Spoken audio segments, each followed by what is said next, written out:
So, you want to get into audio recording, but you're not really sure which audio interface that you should utilize to start your recording studio? Keep on watching this video. Audio interfaces for under $120. Hey, what's up guys? Chris Lee back with another United Destiny Entertainment tutorial video. Hey, check this out. If you are new to this channel, be sure to hit that subscribe button as well as that notification bell to get more videos like this in the future. Alright guys, so what it is Chris Lee. What I'm gonna basically be doing with this video is talking to you guys about audio interfaces. You want to start recording, you're new to music, you're new to recording, you're basically the beginner of beginners. You don't really know much about audio recording, but it's something that you want to get into. Maybe you want to start a podcast. Maybe you just want to record some vocals or some ideas that you have that's been sitting in your head or you're in your box of creativity. I don't know, whatever the case may be. I'm going to talk to you guys about 4 different audio interfaces that I recommend that you guys start off with if you are on budget or if you don't know anything about recording in general. Now, the reason why I want you guys to understand where I'm coming from is because a lot of times when you start to get into something new, you can get discouraged and burn out on it really quick if you start going out and spending a bunch of money that you don't even know what you're really spending your money on, okay? So I'm gonna help you guys understand briefly about audio interfaces. Also, on top of that, I'm gonna help you guys pretty much figure out a basic audio interface that's gonna get you some clean audio signal when you start to record your songs or maybe your voiceovers, a podcast, or whatever the case may be. You don't need to spend a lot of money when you're first starting out, even if you're somebody in the game for a long time. If you've been doing it for over 15 years like I have, then I'm one of those type of engineers and singer-songwriters and producers who can basically make any equipment work. So if I only had a little small cheap interface to work with, a basic $100 microphone, I'm gonna be able to still create some good music because I know how to utilize the tools that I have in my possession, okay? So don't get discouraged. You're not gonna have to spend a lot of money. I'm gonna help you guys figure that out right now. When it comes to talking about audio interfaces, the majority of the time people nowadays are kind of going to the whole USB phase. I utilize a USB phase in my computer setup if I'm doing like live stream or something like that. Why? Because it's simple, it's easy, and it's convenient. You plug it into the computer and you're pretty much ready to go.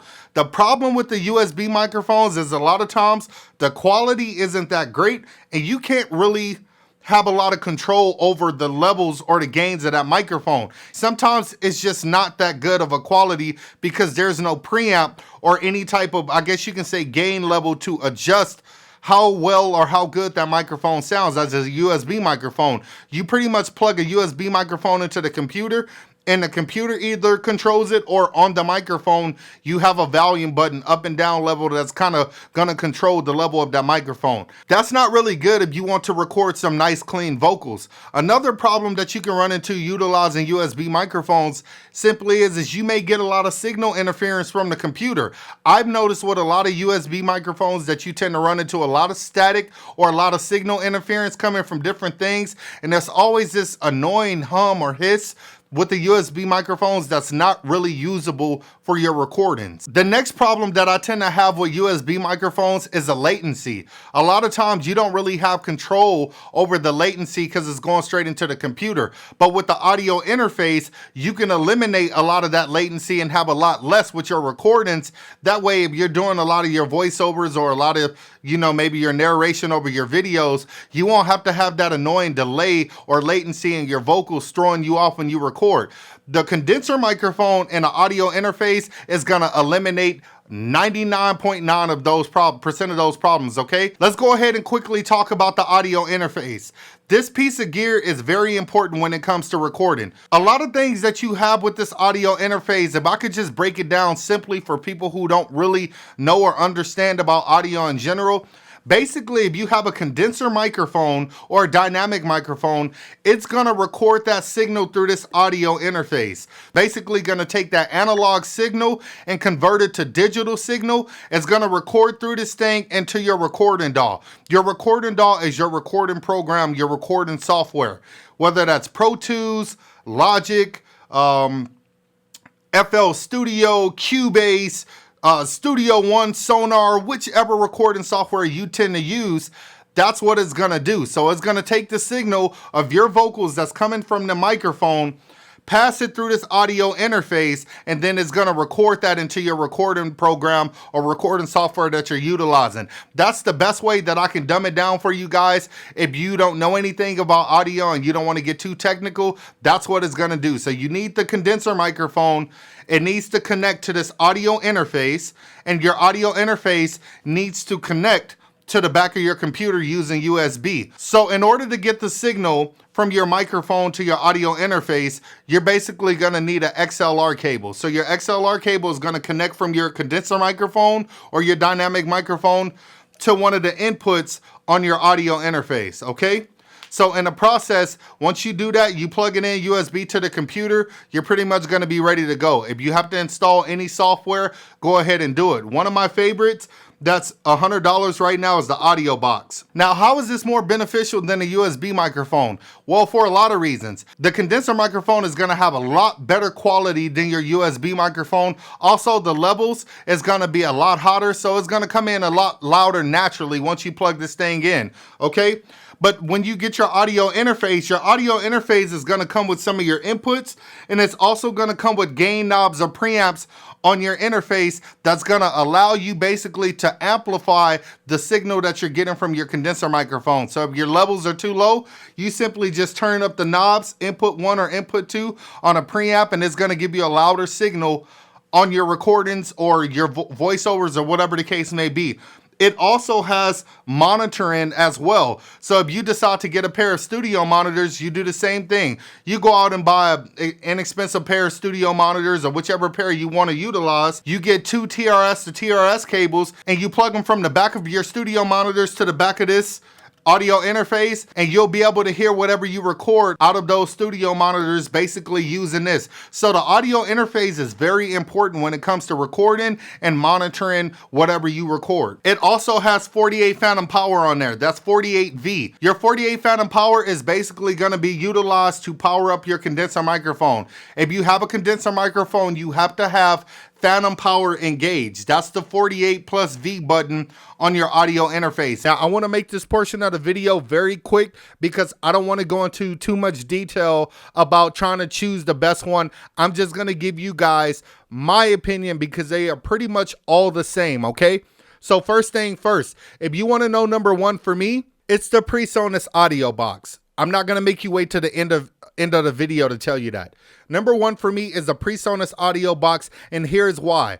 This piece of gear to be $99 has everything that I need on it when I need to go record on the go. I utilized it in my son's recording studio for his professional songs that's dropped on iTunes right now or put out on iTunes and Spotify and all over social media. I recorded all his professional songs with the MXL 990 microphone in the Audio Box audio interface right here. This thing is only $100.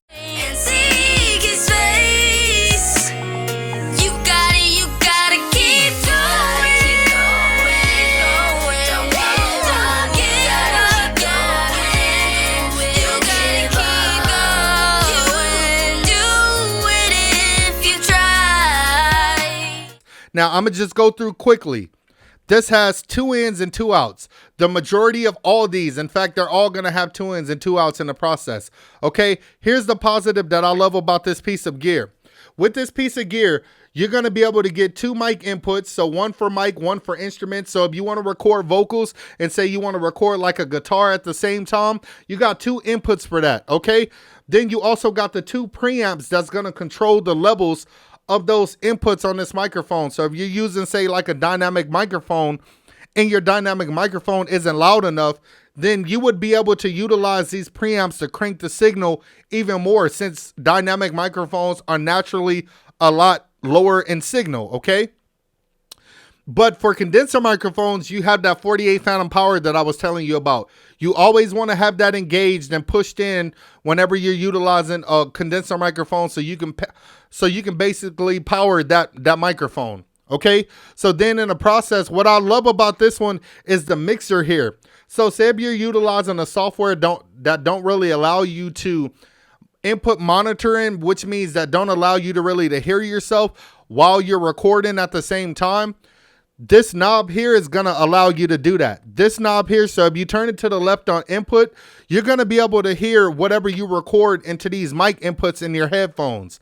Now, if you want to hear the playback signal, then you just turn it to the right. A lot of you who feel like, you can't hear yourself, turn it to the left. If you feel like you can't really hear your mixer or your playback, turn this all the way to the right. Also, it has the main monitoring button on here. So this is going to control the overall volume. Going to turn it up or down. Anytime you have studio monitors plugged to this thing, if you turn this thing up, you're going to be able to hear that sound coming out of your studio monitors in the process. It also has a headphone jack on the back of it, but it has its own headphone monitoring knob here. So whenever you feel like your headphones are too low or not loud enough, you go ahead and turn that knob, and that's going to give you more levels or louder levels in your headphones, okay? If we turn to the back of this, it has your headphone input, and then it also has your main outputs. Your main outputs is pretty much what you're going to utilize if you had studio monitors. So if you got you a pair of recording studio monitors or whatever, and you went to go get those TRS to TRS cables, you will plug them from in the back of your studio monitors of each one of them, and then you're going to come out and plug it into the left and right channel. 2 channels is stereo, left and right. So you will plug them one the left into the left and the right into the right in the back of this. And again, this video is for basic beginners who don't know how to do any of this stuff. It also gives you the MIDI in and MIDI out. So if you have like a MIDI keyboard or whatever that you want to utilize with this thing, you can do that as well. I think that's a positive and a great thing to have on here. Also USB to go ahead and plug to your computer. So this is by far number one for me. It has everything that I need when I need to go record on the go or record anywhere. I take this little thing with me. I'm ready to go. Laptops, you name it. I plug this thing in. I can record and get the job done. There's even no point in me continuing this portion of the video because the next 3 audio interfaces, they pretty much all do the same thing, guys. They pretty much have all the same features.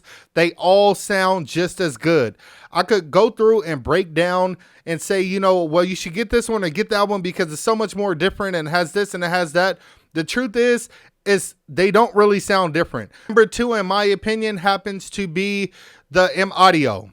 Okay, the M Audio, just because I'm a fan of M Audio. I'm not going to say that I'm biased. I just used M Audio for the past decade or so, and I can tell you right now that they have never let me down. If any sponsors out there want to send me some new pieces of M Audio gear, Presonus gear, any of the Focusrite gear, if you want to send me out some new gear and you want to sponsor this channel, please send it out to me. I would love to review it. I would love to go over some of the new features and a lot of these new interfaces for people and basically tell everybody about it.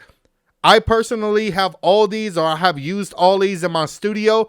I know that they sound great. They just get the job done, period, point blank, okay? So with the M Audio, it's going to have basically all the same features as a Presonus. You're going to have your inputs, your outputs. You're going to have your monitoring for your studio monitors, 48 phantom power, your headphone monitoring, everything that you pretty much need on the interface. They all have the same thing. Number 3 for me will be the Focusrite Solo. It's going to have everything else that the other audio interfaces have. Your mic inputs, your instrument inputs, your ins, your outs, your headphone monitoring, you name it. It's going to have everything that you need on there. The only thing that I would feel personally, in my opinion, is that I've used Focusrite products in the past, and I had a Focusrite Sapphire 40 or something like that. Anyways, I bought some Focusrite products in the past, and believe it or not, they failed on me, and I was a little bit disappointed because I had to go out and spend more money to be able to get those products or get up and running again. That's why I have more than one brand in my recording studio or gear, just because if one fails, I can continue to utilize the other. But Focusrite sounds great. The preamps are great. It is a trusted piece of gear. I think in 2020, the gear definitely is more trusted and it sounds a lot better. So I definitely would recommend that you buy it. Is it worth the extra $10 over the Presonus? I don't think so. Is the M Audio worth the extra $10 over the Presonus? No, I don't think so. But it's all a personal preference thing. I just think for $99, the whole bang for the buck that you're going to get, Presonus takes the cake for me, but they all sound great and I use all of them. Last but not least, the Behringer, it's $118. Do I feel like it's worth an extra $20? Absolutely not. But it sounds great. They're inexpensive. People feel like Behringer pretty much likes to copy other people's equipment and basically slap their name on it and sell it for cheaper. I don't care what the rumors are, just as long as your gear works. If your gear works and it sounds great, then that's all that matters to me. So period, point blank, the only thing that you're going to get just a little bit difference on this one that you may not get on certain other ones is the pads. The pads, so if you're recording guitars and the levels are too loud, then you go ahead and hit that pad button and it's going to bring those levels down some. That's pretty much it, but they all have the same ins, the outs, pretty much recording at the same level. Recording capabilities, the audio quality is great. You can record guitars, you can do voiceovers, sing vocals, whatever the case may be. Guys, don't overthink it. Go get you one of these audio interfaces. The links will be in the description box. I am an Amazon affiliate, so if you guys are interested in any of the gear, go click that link. If you click that link, I will get a small commission once you purchase something. I basically utilize those funds to go ahead and fund this channel so I can continue to bring you guys professional content. All right, guys, so that's pretty much it for the video. If you enjoyed this video, go ahead and give me a thumbs up. Leave me some comments. Let me know what you think. Did the information that I gave you in this video, did it kind of help you out? If it didn't, and you choose to give me a thumbs down or anything like that, just leave me some positive feedback or some constructive feedback. Let me know what I could have did better in this video to help you guys be educated on using audio interfaces. Now, I know I can get really technical, but I'm pretty much trying to make this video for people who are brand new, just getting started. I've had like a bunch of different people from different countries message me and say, hey, what do I need to start recording? I live in a different country. I don't know anything about audio recording. I don't know anything about the gear or whatsoever. So that's why I'm making this video, to help those guys out. If you are an expert or, you know, way past a beginner level, then this video isn't for you. Be sure to stay tuned for more future videos, because I'm going to be talking to you guys about which is better to have in your recording studio, whether that be a shotgun microphone, a USB microphone, a dynamic microphone, or condenser microphone. I'm going to basically give you guys some basic education and input on why I feel a particular microphone may be better for the application that you're choosing to record in. So be sure to stay tuned for that video. Hit that subscribe button, that notification bell, and stay tuned for the next video.